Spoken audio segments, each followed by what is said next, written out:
It is one of the best looking, if not the best looking airliner ever made, but there are people who saw it in a very different light, and instead of ushering in the era of supersonic passenger travel, this delta-wing beauty slowly faded away without a successor. So, was Concorde a lost opportunity for commercial aviation or just a truly wonderful failure? Stay tuned.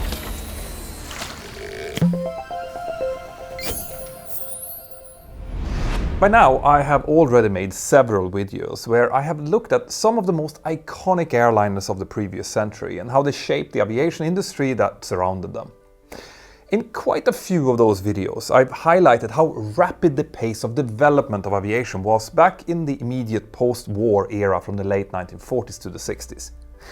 I have to keep returning to this because understanding the context behind these planes is almost impossible today otherwise. Nowadays, a new airliner can take over a decade to go from project launch, when the first orders are announced, to the day when they actually carry paying passengers.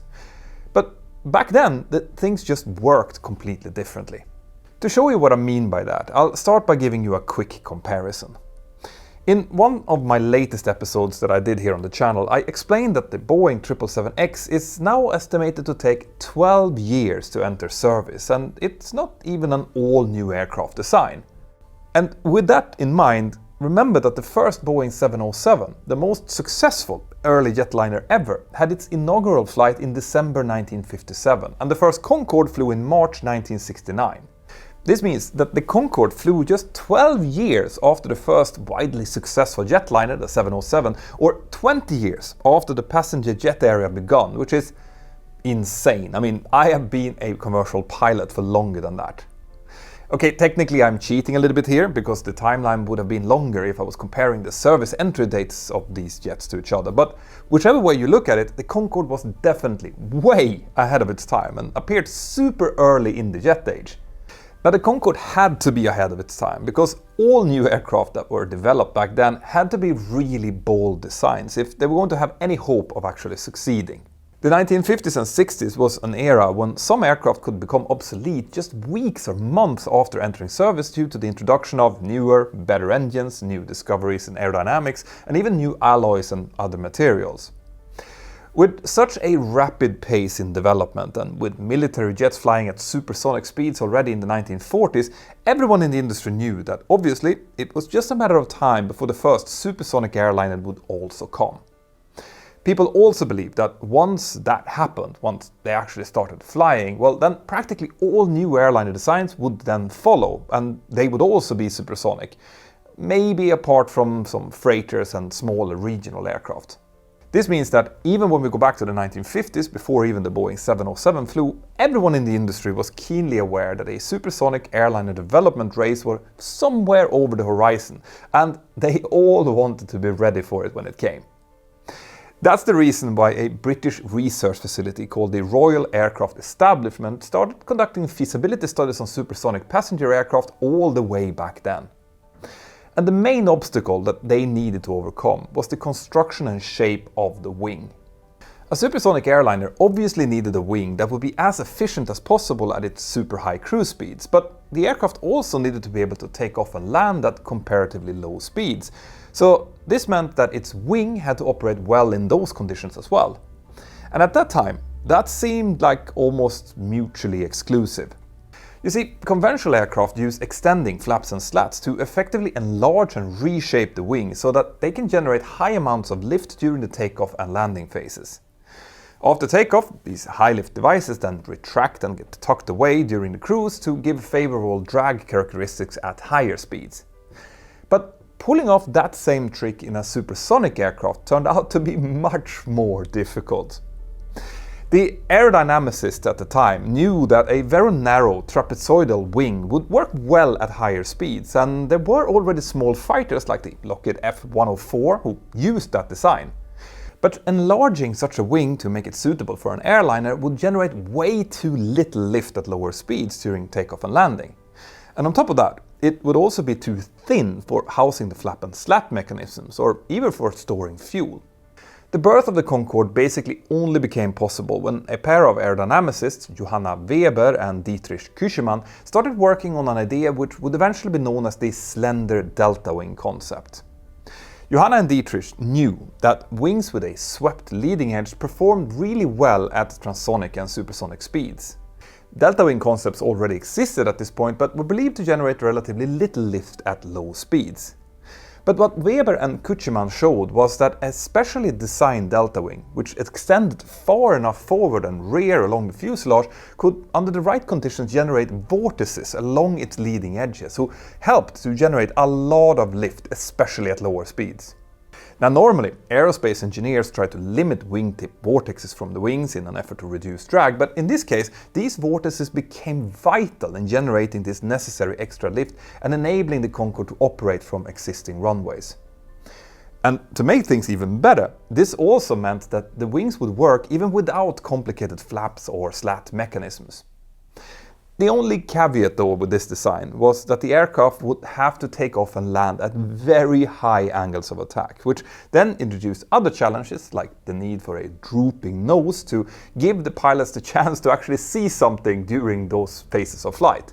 But those problems were easier to solve. This aerodynamic research, however, was extremely key in the development of the aircraft.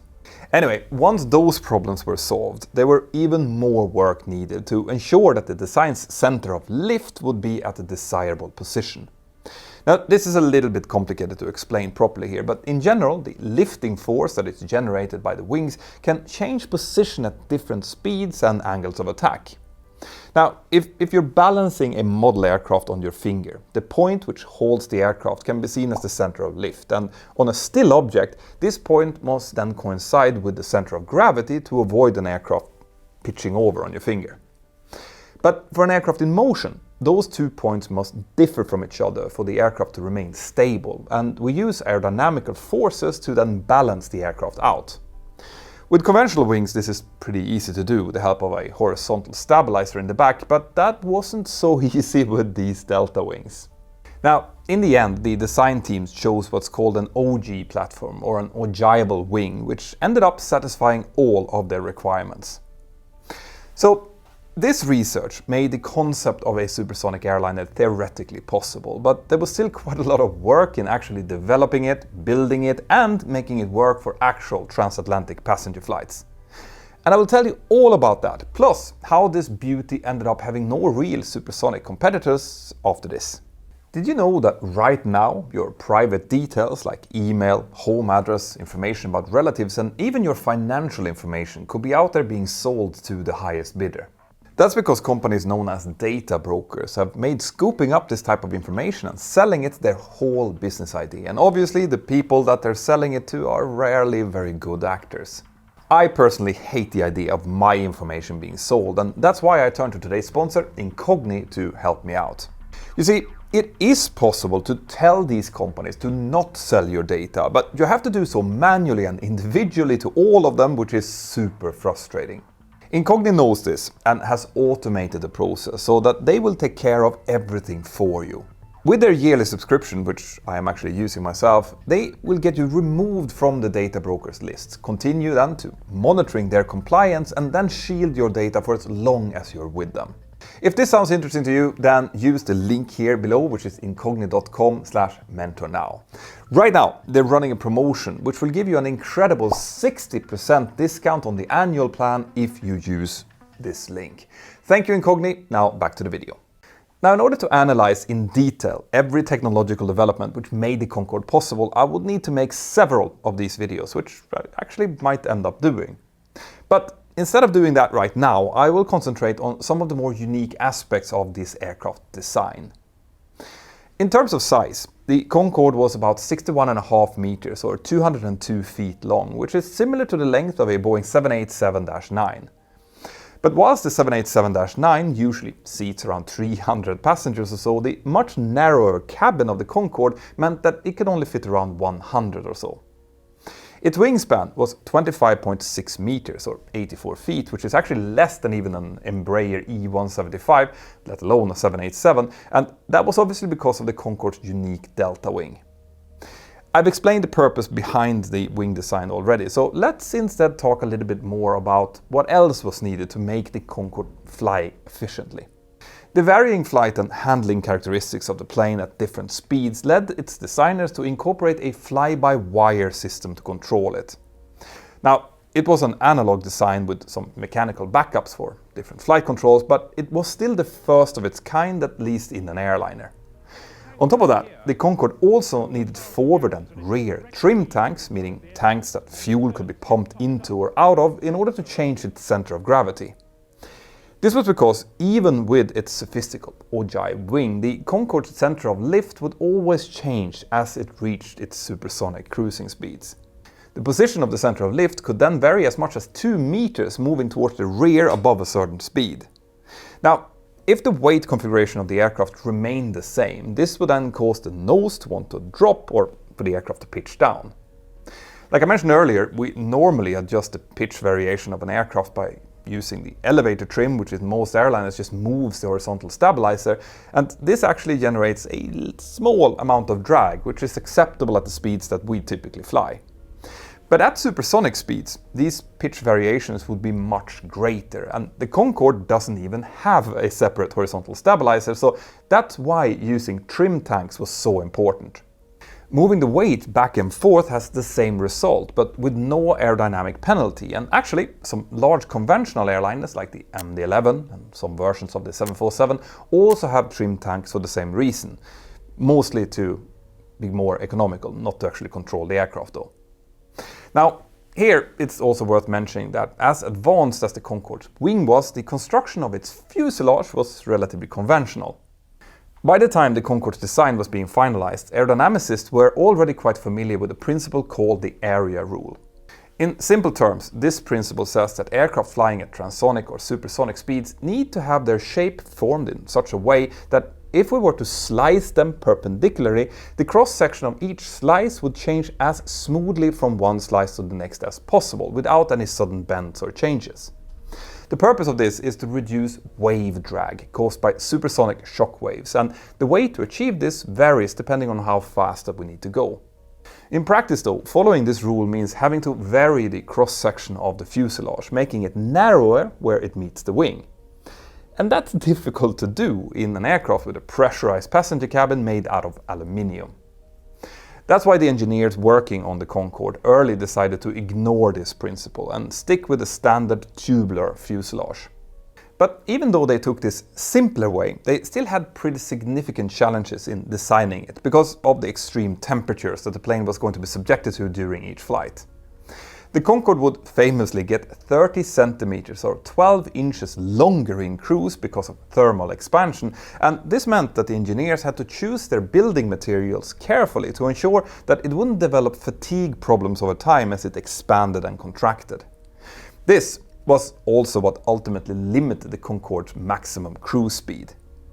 You see, normal airliners have a maximum speed which depends on structural and aerodynamic considerations, meaning that we basically limit our speed to a safe point well below a speed where aerodynamic forces could overstress the aircraft.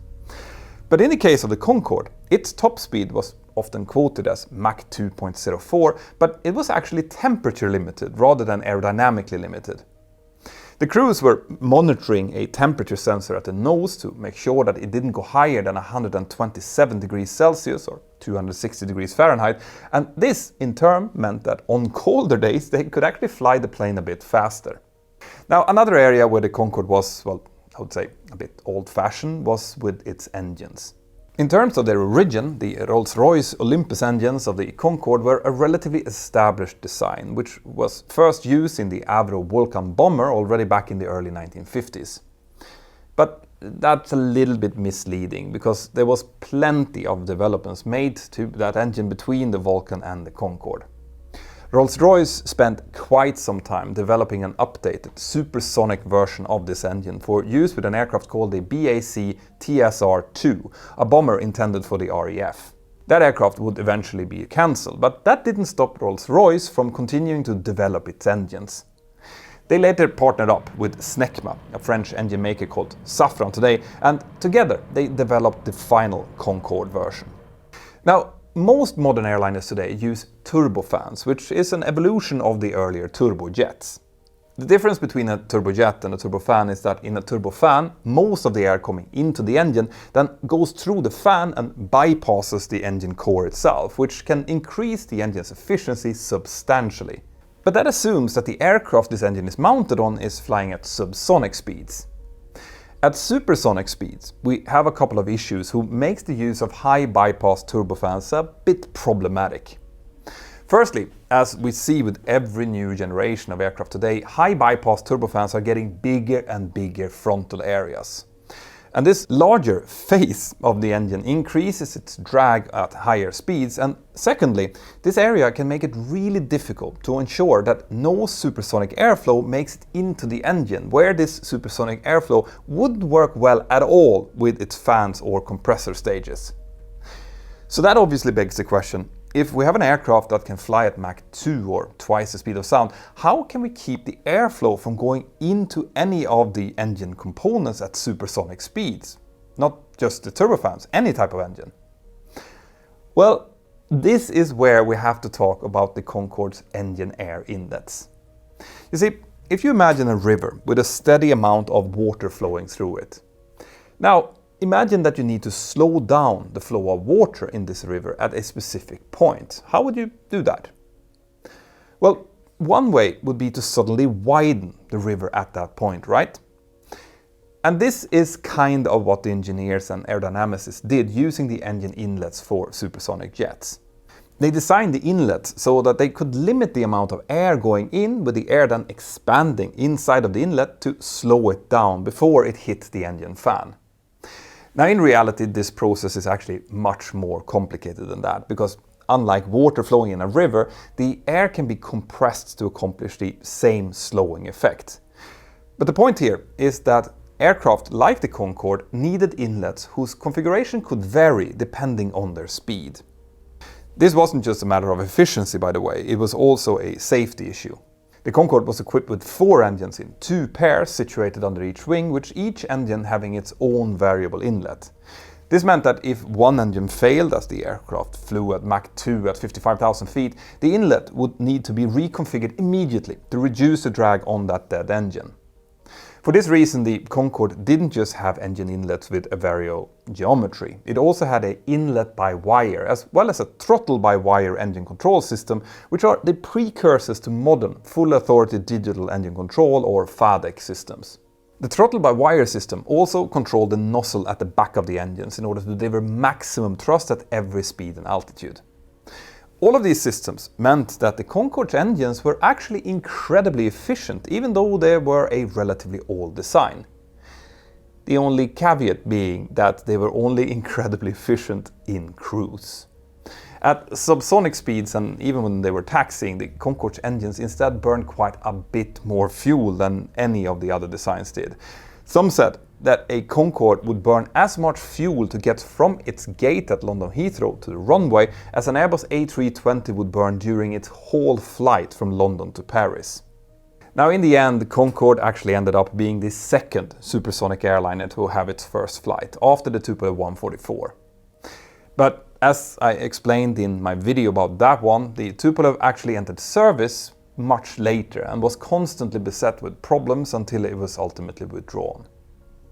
But what about Boeing and the other American manufacturers, and why didn't the Concorde itself have any successors?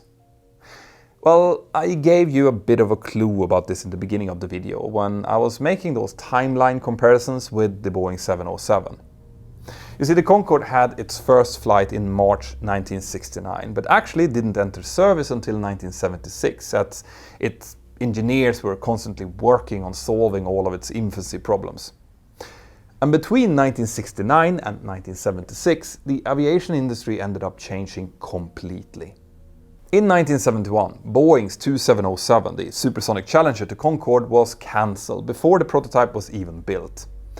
This happened after very long delays, which were partly due to some early design decisions. Instead of the Concorde's ogive delta wing, the American manufacturers who were competing for the US Supersonic Transport or SST program had their own ideas on how to solve it. Lockheed's design was eventually actually similar to the Concorde but much bigger, meaning that it would have required much longer runways to operate. North American's design, the NAC-60, looked a lot like the B-70 Valkyrie bomber, and it had a delta wing with leading-edge high-lift devices and forward canards. And Boeing's entry, the 2707, which was eventually selected as a winner, featured a much more ambitious, complicated and quite heavy swing wing design. Boeing eventually abandoned that idea in favor of a fixed delta wing with additional tail surfaces instead, together with a significantly reduced size and speed. All of these changes slowed down the 2707 program a lot, and it also increased its costs dramatically, which eventually contributed to its cancellation. All of this would end up being a massive blow to Boeing, who were already struggling at the time with a more general downturn in airliner demand. But in a strange way, this cancellation might well have been a blessing in disguise for them, because of what was about to happen in the rest of the world. You see, supersonic speeds came with higher drag, and obviously with that a much greater fuel burn, but the economics of the plane could still work if the price of fuel continued to stay really, really low. But in 1973, the Yom Kippur War caused a fuel crisis that would force the airlines to completely rethink the way that they were operating and instead start to favor really, really efficient large capacity aircraft instead. So even before its service entry in 1976, the Concorde was already on very shaky ground. And on top of that, complaints about airport noise from its operation also persisted before and especially after its entry into service, although in reality it actually wasn't that much noisier than some Boeing 707s that were also operating at the time. But the sonic booms which Concorde created as it went supersonic soon created legislation which banned it from transitioning into supersonic flight over land in a lot of different countries, significantly limiting its available routes. All of this meant that even though Concorde was unquestionably ahead of its time when it was created, by the late 1970s it had already fallen behind the times, economically and perhaps also socially. It was obviously raw awesomeness for av-geeks like myself, but a flop for accountants, so any thoughts of successors with maybe an area rule corrected fuselage or with newer engines vanished before it even went into service. And it's now 20 years since this majestic plane was grounded forever after its final revenue flight in October 2003. The Concorde never fully recovered its previous image after a terrible accident in July 2000, which I actually covered over on the Mentour Pilot channel, and also the September 11th attacks with their effect on global aviation, which was effectively the straw that broke the camel's back. So, looking back, did the Concorde actually have much of a legacy? Well, actually, it absolutely did. I already mentioned fly-by-wire, throttle-by-wire, and quite a lot of the systems and design details in the Concorde would later find themselves in Airbus cockpits as well. For example, it had blue, green and yellow hydraulic systems, just like on Airbus, and even the shape of its throttles looks quite similar to what we find in many Airbuses today. But there are much more meaningful connections between the Concorde and Airbus than those ones. Remember that design team responsible for the wing concept of the Concorde? Well, the same people, Johanna Weber and Dietrich Kuschemann, went on to lead the design of the wing for the Airbus A300B. The efficiency of that wing, along with the fact that the A300 only had 2 engines of course, made it 30% more efficient than competing planes like the Lockheed TriStar. And this secured its future, and with that also the future of Airbus. We're now seeing companies like Boom Supersonic who are hoping to eventually fly a supersonic airliner again, but given the industry's even greater focus on efficiency, they will definitely have their work cut out for them. What do you think? Will we see another passenger jet like the Concorde again, and should we get at least one of them back up into flying condition? Let me know in the comments below, or join up with my Patreon crew and we can discuss it in our next Patreon hangout. I would love to see you there. Make sure that you've downloaded the Mentour Pilot app to get your latest aviation news, and consider buying a t-shirt or maybe sending a super thanks if you want to support the work that we do. Have an absolutely fantastic day wherever you are, and I'll see you next time. Bye bye.